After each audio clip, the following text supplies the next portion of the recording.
where it was in general, where you go out here like looking for talent, or did you have a group of people that even though you had gone and you had another major and you had another life, but all of you creatives still stayed in contact because it's in your DNA? So was it just about rounding those guys up and saying, come on, I'm ready to go? Or did you kind of go out here and do an open call? So I did both, actually. Oh. I did an open call. I went on the actor websites and different things and put it out there like that. But to be honest with you, most of my actors ended up being people that either I know, of course, or someone that knows someone. Yes. I got a lot of interest, but it was just the ones that kind of had a connection with, that we really vibed, and then we really got together and made something beautiful. Yeah, because, you know, I got a little experience watching my wife and things like that. And, you know, a lot of times when you're kind of out here doing other things, but also, you know, trying to put together these productions, you've got to work around people's schedules. Yes. You know, and people, you know, everybody is not blessed with working full time as an actor or a director and things like that. People got kids, people have jobs and things like that. So trying to come up with that schedule sometimes can be a little bit challenging. So about how long did the initial project take? Yeah, from when I first created it. Oh, well, once you started, not just after it was kind of done and you had written it and now you're starting to kind of produce it. Yeah, so we hit the ground running. After, you know, it was over, we actually took about 3 months to rehearse and we got to it. Wow. We got straight into it. 3 months to rehearse. We moved fast. I would say we moved pretty fast, especially when I was just starting. I was so eager to start, you know, when I first. You know, of course, I slowed down a little bit because you go back. No, you didn't slow down. You have not slowed down. You were just here a while ago doing this. You haven't slowed down, but go ahead. And then we got straight to it. And we were like tweaking it as we went along. And it was such a pivotal experience for me. It was my first play that I produced, and it was a great experience. Right. And I was able to just see all the nuances and everything that it really takes. Right. Being in the production is one thing, right, but producing it and being in it is another thing. See, that's where I was going to go, because you know, it seems to me it's probably something you can't kind of go back to just being an actor at this point, because you think about it, you've gone and you've put this together. You've been the point person to call in the crew. You've recruited the actors. You're kind of planning the set design and things like that. So as you kind of sat and watched that project, I mean, can you ever just go back to just having your role, or just being one thing or another? I mean, honestly, it'd be much easier. Yeah, it would, but you can. It'd be so much easier, make life easier. But you're right, being a part of every part of production and having a say in it all and seeing your vision come to life, it's a really special thing to be able to see. It can be very hard, as you know from your wife doing productions. But it's so fulfilling when you see the finished product. Yeah. So I think it can be tough. It would have to be a very special project for me to say, okay, yes, now I'm just going to be an actor. I'm just going to now I'm just going to let you run with it. Yeah, absolutely. Yeah. So bring us to that point when we first met each other, where it was just happening. Now all of a sudden it's come to fruition. You're getting ready to put it out there to the public. What was that like? Oh my God, it was so exhilarating. I don't really think I was that nervous, if I'm being honest, because I have performed like forever. But I think I did want to know like everyone's initial response, so to the storyline. Right. Not really, I wasn't really worried about productions, costumes, all that, but it was just like, oh, like this is my first debut of a show, and it's the writing. Like you can have great costumes and all that, but if it's not a good story, if it doesn't resonate with the audience, then you really have nothing. You got to start from scratch. Right. So when we had the initial surveys, especially with a stage play, you might can play some games like that in film and other things, because you can kind of play some aesthetics and some tricks like that. But you're right, a stage play, you've got to keep people engaged in the and you the can story. Feel their energy or lack thereof when they're on stage too. So that's a big thing, and I can feel those things when I'm on stage. So, but it was really powerful, the reviews and just what people were saying. Right. It was awesome. And I was like, wow. And I was like, well, maybe I'm just a one-trick pony. I only wrote one show. Maybe I'm not a playwright. Maybe I just wrote a play. Right. So, I like that. So my husband's like, well, challenge yourself. Let's do a season, and let's see if you're really a playwright. Oh. So we did a season where we did about 5 plays. Yeah. And we did them within like a month and a half. It was a lot of work, but a month and a half within each other. So what's your rate? I'm sorry, I'm just curious. Yes. What is your rate of cranking out these plays? All right, now you're doing a season. You've got one. You've got your formula. So what's your rate of cranking them out? Like if I really needed to do it, like if you said today I needed I'm going to be honest. Yeah. If you told me that you needed a play in 2 weeks, I could do it. Oh. I mean, I don't have any children. I don't have any. No, I do this that's full fair. time, so Yeah. I can literally put pen to paper and just stick my head in that laptop and just go at it. But I would say it took me probably about a month to do it. Yeah, that's fair. Because I write it and then I want to mule over it a little bit. Yeah. And, yeah. Okay. Yeah. So I'm sorry to interrupt That's you, okay. but no, that's kind of, I just had to know. Yes. But so you putting them out like that, and so you do a season, and then what? So after we did the season, we evaluated because that was my first season. Right. We call it the mini play season. And so what I do after And that so is, your season was 5 plays. yes. Okay. So I would look at it four plays. Okay. We redid another one, made it bigger and Okay, I better. got That's you. the Dr. Love. We did it on the small theater, arts theater at the Gary Public Library. Right. And then we got rave reviews, so we took it to West Side. Right. Yes. And I made it bigger and extended it. So after that, I evaluated. So I want to see, is this something that I should develop more? Yeah. Or is it something Yeah, that I pull the should... mic down just a little. Or We is wanna it hear something this. that I should scrap? Yeah. You know what I mean? So we did Charbria Shine's Ladies Lounge, Dr. Love, and then we did the Little Black Dress, and then we have Single Woman Chronicles. And so I was expecting, for, at least 1 or 2 to kind of have some reviews that's kind of iffy because you're just trying this stuff out. Of course. But our audience loved it. I mean, because I do surveys, and then, of course, with the smaller theater, you can hear every little thing. Absolutely. So the energy was just so powerful. I really love small theaters because you can just feel and hear everything. Yeah. And it was just such a great experience because I said, okay, let's see which one we're going to develop. I will say the comedy, people love a good comedy. Oh, absolutely. Dr. We like to Love, laugh. they really love that Yeah. one. So that's the one that I made, bigger and better and took it to West Side. And we're going to look to Little Black Dress as a drama. Yeah. So it's very about trauma. So they love that. It's very different from my other shows. It's very serious. Right. And so I think that's a great way to go because it's, it's a small risk, very small theater. It's 100-seater. Oh. Even if I love those. even if it tanks, it's okay. Yes. Because it's a learning experience, and you don't have to feel so pressured. I feel like the pressure comes when it's like the huge theater. Oh, sometimes. absolutely. But yeah, I do like trying it out at the smaller theaters. I love that. Now, as you just mentioned, you've kind of got a theme that you're going. I mean, and whether it's dealing with a woman's perspective on Yes. relationships and women's relationships with each other, which I think is a very interesting. As a dude, I'm not giving up my man card. I'm still allowed at the meetings, but I do think it's interesting to kind of talk about how women interact with each other at different stages in their life and things like. Is that kind of like your niche now? Have you kind of figured it out, or do you worry about pigeonholing yourself because you're still new to this, and there's probably so many stories that you want to tell? Yeah. I'm not really worried about putting myself in a box because you can always jump out of the box when you want. As long as it's good. You got to come out really good. Right. Yeah. But I would say, yes, most of it's like women's issues, relationships, trauma, friendships, absolutely. But I do have, in the archive a story that's actually surrounding a man. Oh. So I love, popping out of nowhere and like, oh, we thought she was only doing this, but that's different. Yeah. So you're right. It's mostly as women. It revolves around women. And you can give your husband a little credit when it comes down to the story about the men, because you're going to have to tap into his brain and do that. You know that, don't you? Yeah. He's really awesome. He helps a lot, honestly, in every area of my production. Yeah. He's my stage manager, so he really helps. Oh, okay. So he already works. He knows it. Yeah, he knows it. He's a part of every part of it, so it's awesome. Yeah, he was actually in one of the plays. Oh yeah. Yeah, he stepped in for an actor, and I was like, oh, you did awesome. So. All right, but so what's it like? I mean, when he did that? I mean, he obviously did a great job or what have you. And did you like, okay, this might be something that we can do, or I'd just be better if we don't work together?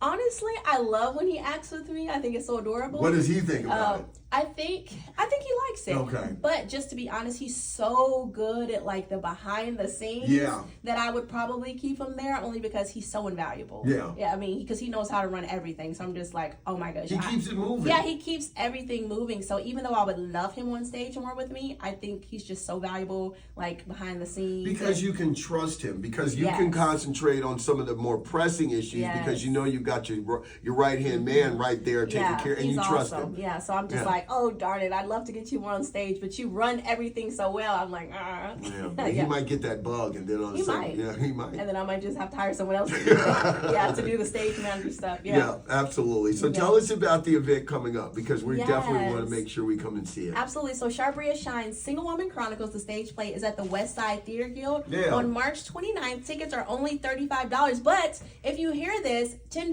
off coupon, use code SWC10 at checkout. That's SWC10 for $10 off. It's only $25. Yeah. And then you can go to SWCTheStagePlay.com. That's SWCTheStagePlay.com. And don't forget to add the pink pre-show party. Oh. Yes, where sweet treats, mocktails, giveaways, raffles. Look at you. You're doing rap parties yes, now? We're having a fun party before, all pink. So, yeah, check us out. I like it. You got your pink on now. So where do we go? I mean, I want to, because you're awesome. You all are doing a very good job. Where does this go from here? Yeah, so with Single Woman Chronicles, this may be my last time doing it in Northwest Indiana because we've done it several times before. I'm thinking right now about that, but we want to take it on tour actually. Yeah. And I already wrote Single Woman Chronicles 2, so I'm thinking about launching that soon for maybe the next year or so. Yeah. Yeah, on October 18th we're doing. You definitely have to go to Atlanta.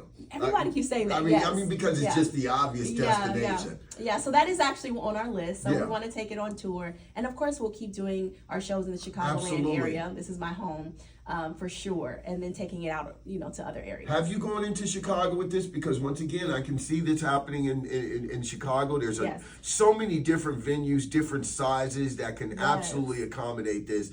And I just want this thing to grow. Yeah, absolutely. We are thinking about taking it to Chicago. That would be so fun. Yes. So we would probably won't do it again in Northwest Indiana, but probably we'll take it to Chicago and do something else here. Right. Mm-hmm. And so what is the run of this? At what point in time are you going to kind of put this to bed and then get ready for the next one? The next show or the next Single Woman Chronicles? The next Single Woman Chronicles or the next project in general, maybe something totally different. So Dr. Love, the first one was just a mini show. I remember that, So we actually made the full show, so that's in October. Oh. In June, we're looking to do something as well. We might bring back the Ladies Lounge, since that was just a 100-seater, and a lot of people didn't get to see it. Yeah. So we'd love to bring that back. And next year, maybe it will be that Single Woman Chronicles 2. I might be ready to launch that out. That'll be fun. Yeah, absolutely. And so, as far as people listening and you grew up here. You know that there are a bunch of frustrated actors and actresses, and people even want to work behind the scenes and things like that. How do they get involved with you? How can how can they be a part of some upcoming projects? Absolutely. So all they have to do is go to charbria.com and go to email, or they can email me at info@charbriashine.com, which is CHARB as in boy, RIA, shine, SHINE.com. Right. Just email me and just say, hey, I've had people actually do that. We said, hey, we saw your billboard, or hey, we saw a flyer. Can we get involved? And now they're going to be involved in my show. So it's that simple. Do any of your old classmates kind of reach back and reach out to you? Because like I said, there's so many people that have had to go and do real life. They might when you all were all dancing down the hallways of Emerson School of Performing Arts like fame. But then reality came. Everybody had to go off into their little past. Some had kids, some had got jobs and mortgages. And they see you and they're like, wow, she's got it. I want to kind of tap back into that. Yeah. So do you ever get that? I have a lot of Emersonians in my show. Of course you do. I love that. Some of them are younger than me, but I remember them. And they're dancing and they're in my shows. And I love that, you know, to say, hey, we went to Emerson. Let's get together. Let's do some stuff again. Let's get back into it, because you're right. Real life happens. It does. And some of us have had to go into other careers, but we still have that ability and that talent. And some of us are definitely back together, and I love it. I like that. I think that sometimes I forget even that you did go to Emerson. It just seems like you just have making a stop through here, on your national tour. So, as we do kind of talk about big things, what about LA? What's going on with that? Would I go there? Absolutely. Where are you going there? What's going on? Absolutely. Are you going to keep? I guess where I'm going with this. Are you going to keep this on the stage, or at some point do you see this getting on celluloid? Yeah, I definitely see it expanding. Yeah. I definitely love stage plays. I probably will always do them, or either produce them at least. Right. But I definitely see film for sure. Right. And definitely taking it, national, and definitely keep it moving for sure, because I love it, and I wouldn't want to stop it with just the play. No. You got to keep it going. No, absolutely. And I think more and more people are, when you're seeing the things like Wickeds, and you're starting to see, there is more.